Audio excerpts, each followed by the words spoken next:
नमस्कार जय हिंद साथियों, आप सभी का स्वागत है वैदिक क्लासेस जयपुर पर।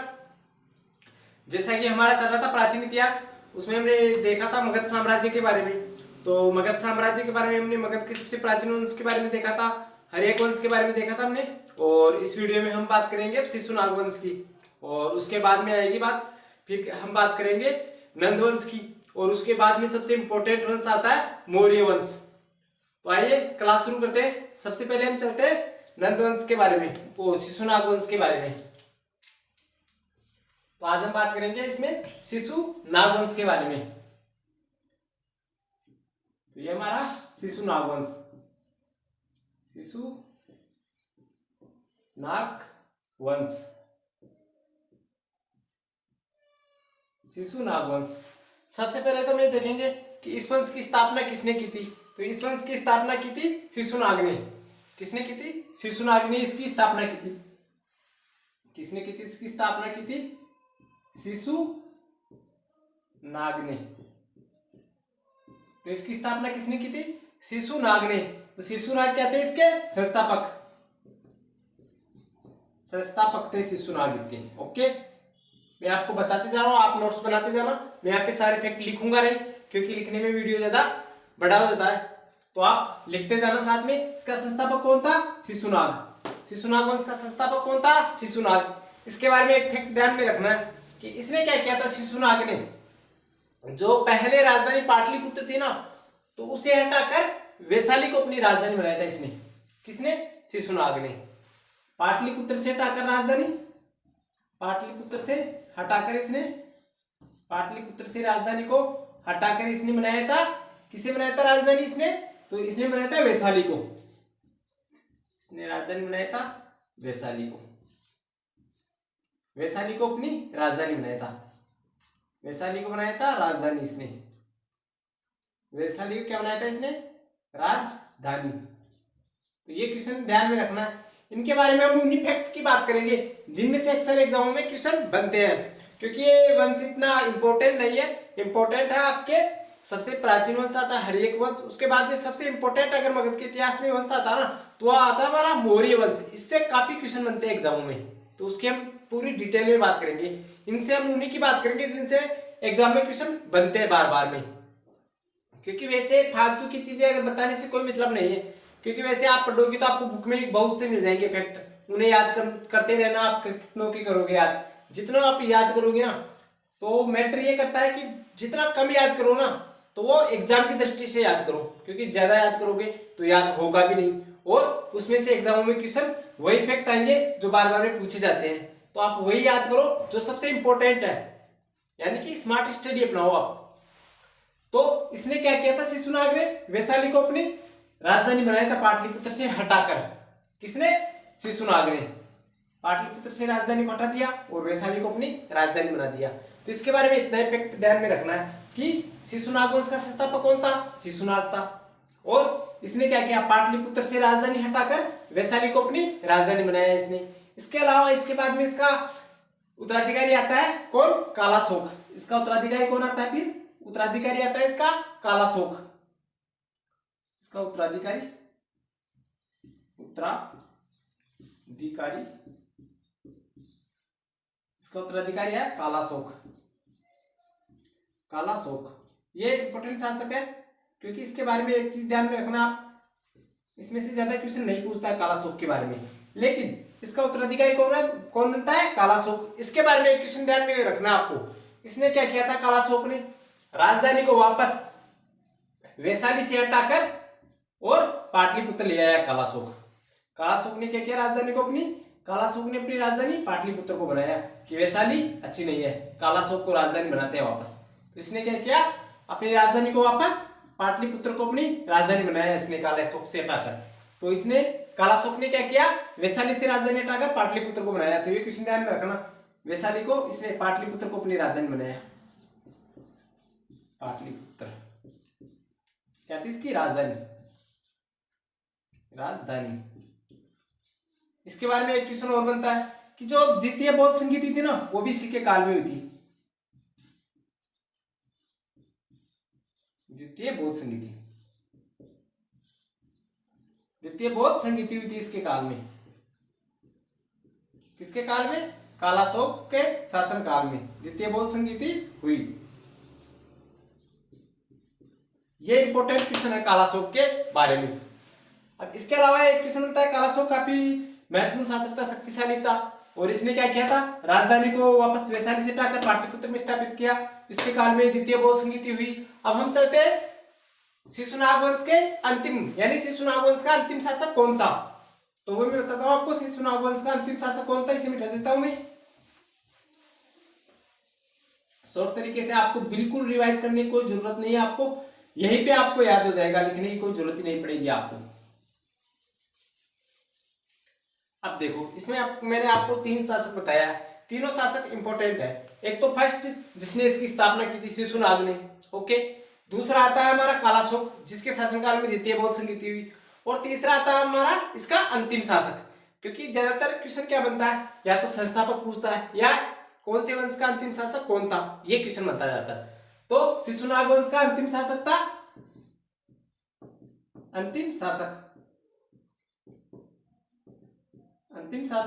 नंदीवर्धन था। कौन था? नंदीवर्धन। अंतिम शासक था नंदीवर्धन। नंदीवर्धन इस वंश का अंतिम शासक था। शिशुनाग वंश का अंतिम शासक था नंदीवर्धन। नंदीवर्धन को मारकर फिर किस वंश की स्थापना हुई? नंदीवर्धन के बाद में फिर बनता है नंद वंश का शासक बनता है महापद्मानंद। इसने इसकी स्थापना की थी। यहीं से फिर यह समाप्त हो जाता है शिशुनाग वंश, और यहां से एक नए वंश, कौन से वंश की? नंद वंश की शुरुआत होती है। इसमें रखता हूं, यहाँ पे लिख देता हूं नंद वंश। कौन सा वंश आता है? नंद वंश आता है, नया वंश नंद वंश। महापद्मानंद ने फिर इसे हटाकर नंद वंश की स्थापना करते हैं महापद्मानंद। तो नंद वंश के संस्थापक कौन थे? तो इसके संस्थापक ध्यान में रखना आपको, संस्थापक। तो संस्थापक कौन थे? इसके संस्थापक थे महापद्मानंद। संस्थापक कौन थे? महापद्मानंद इसके संस्थापक है। किसके? नंद वंश के संस्थापक कौन है? महापद्मानंद नंद वंश के संस्थापक है। इसके अलावा एक क्वेश्चन और बनता है इसमें कि ये सबसे प्रतापी शासक थे। क्या थे? प्रतापी शासक थे। तो दूसरा फैक्ट बनता है हमारा प्रतापी शासक। आप लिख लेना कि ये सबसे प्रतापी शासक थे नंद वंश में। कौन? महापद्मानंद। आप लिखते जाना, मैं आपको बताते जाऊंगा फैक्ट। ये क्या थे? सबसे प्रतापी शासक थे। तीसरा फैक्ट आता है इसके बारे में, नंद वंश के बारे में, कि जो नंद वंश के संस्थापक है ना महापद्मानंद, इन्होंने कलिंग पर विजय प्राप्त की थी। किस पर? कलिंग पर विजय प्राप्त की थी, और वहां पे एक उपाधि धारण की थी। कौन सी उपाधि? एकराट की। तो यहाँ पे फैक्ट लिख लेना, कलिंग विजय। कलिंग विजय कर, कलिंग पर आप ऐसे लिख लेना, कलिंग पर विजय पाकर, विजय प्राप्त कर एकराट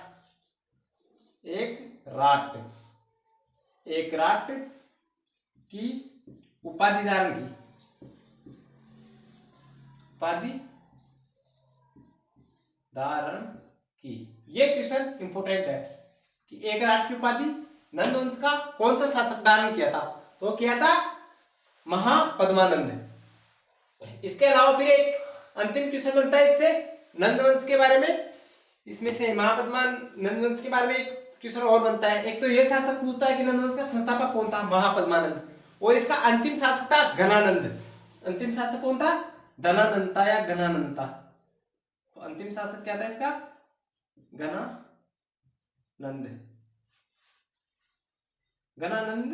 अंतिम शासक था। किसका? नंद वंश का अंतिम शासक था घनानंद, अंतिम शासक था। ये क्या था? ये बहुत ही क्रूर शासक था। इसके बारे में फिर ध्यान रखना कि घनानंद क्या था? एक क्रूर शासक था। एक क्रूर शासक था। कौन? घनानंद एक क्रूर शासक था। इसके अलावा घनानंद के बारे में एक क्वेश्चन और बनता है कि घनानंद को नंद वंश का अंत कब हुआ? तो फिर क्या हुआ था? घनानंद शासक बनता है, नंद वंश का अंतिम शासक कौन बनता है? घनानंद। और घनानंद ने क्या किया? घनानंद ने घनानंद जो नंदवंश का अंतिम शासक था, ये सबसे क्रूर शासक था। और ये क्या करता है, ये घनानंद क्या करता है, घनानंद अपने साम्राज्य के विस्तार पे ध्यान नहीं देता और साम्राज्य की सुरक्षा पे बिल्कुल भी ध्यान नहीं देता है। और ये मतलब जो आचार्य चाणक्य थे ना, तक्षशिला से इसके पास आए थे। तो घनानंद के पास कौन आए थे, चाणक्य। आपको पता है चाणक्य कौन है, चाणक्य चंद्रगुप्त मौर्य के गुरु हैं। तो आचार्य चाणक्य क्या थे, इसके दरबार में आए थे।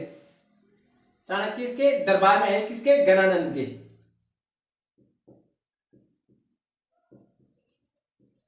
चाणक्य, आचार्य चाणक्य घनानंद के दरबार में आए और इसे समझाते कि विदेशी आक्रमण हो रहा है हमारे राज्य पे, कि सिकंदर क्या है, हमारे भारत पर आक्रमण कर रहा है और वो शीघ्र ही अपने राज्य पर भी आक्रमण करेगा। तो उसे रोकने के लिए घनानंद के पास आता है। तो ये क्या करता है, घनानंद आचार्य चाणक्य का अपमान करता है। आचार्य चाणक्य का अपमान करके इन्हें अपने राज्य से बाहर भगा देता है या निष्कासित कर देता है और इनकी सिक्का खोल देता है। और फिर आचार्य चाणक्य भी यही इनके घनानंद के सामने शपथ लेते हैं कि जब तक मैं तेरे राज्य का विनाश नहीं कर देता, यानी कि तेरे शासनकाल का विनाश नहीं कर देता, तब तक मैं चैन से नहीं बैठूंगा और अपनी सिक्काएं नहीं बांधूंगा। तो इन्होंने क्या किया था, अपनी सिक्काएं नहीं बांधा था आचार्य चाणक्य ने। और फिर इन्होंने अपने सबसे प्रिय शिष्य चंद्रगुप्त मौर्य को चुना और चंद्रगुप्त मौर्य को शासक बनाकर घनानंद को हरा दिया और घनानंद का यहीं से समाप्त हो जाता है। तो 322 ईसा पूर्व में, 322 ईसा पूर्व में क्या किया, आचार्य चाणक्य ने चंद्रगुप्त मौर्य की सहायता से इसे हरा दिया। तो शासक कौन बनता है, फिर बनता है चंद्रगुप्त मौर्य। चंद्रगुप्त मौर्य बनता है फिर शासक, यानी कि नंद वंश का अंतिम शासक था घनानंद। तो घनानंद को मारकर फिर शासक बनता है चंद्रगुप्त मौर्य और यहीं से फिर मौर्य साम्राज्य का उदय हो जाता है और यहीं से फिर मौर्य साम्राज्य की शुरुआत हो जाती है। तो सबसे इंपॉर्टेंट है पढ़ना है मौर्य साम्राज्य, क्योंकि इसके बारे में काफी बार क्वेश्चन आते हैं एग्जाम में। ज्यादातर क्वेश्चन आते हैं मौर्य साम्राज्य के बारे में, तो आपको इसे विशेष बल के साथ पढ़ना है मौर्य वंश। तो ये मैं आपको बताऊंगा नेक्स्ट वीडियो में, क्योंकि ये वीडियो ज्यादा लंबा हो जाएगा। तो नेक्स्ट वीडियो में पढ़ेंगे मौर्य वंश के बारे में, कि मौर्य वंश का संस्थापक कौन था, चंद्रगुप्त मौर्य था, और इसके बारे में पढ़ेंगे कि मौर्य वंश में अनेक शक्तिशाली राजा हुए और मौर्य वंश के समय ही मगध का सबसे ज्यादा विस्तार हुआ। तो ये हम पढ़ेंगे नेक्स्ट वीडियो में। तब तक के लिए धन्यवाद और हमारे चैनल को लाइक कीजिए, सब्सक्राइब कीजिए और ज्यादा से ज्यादा शेयर कीजिए। Thank you.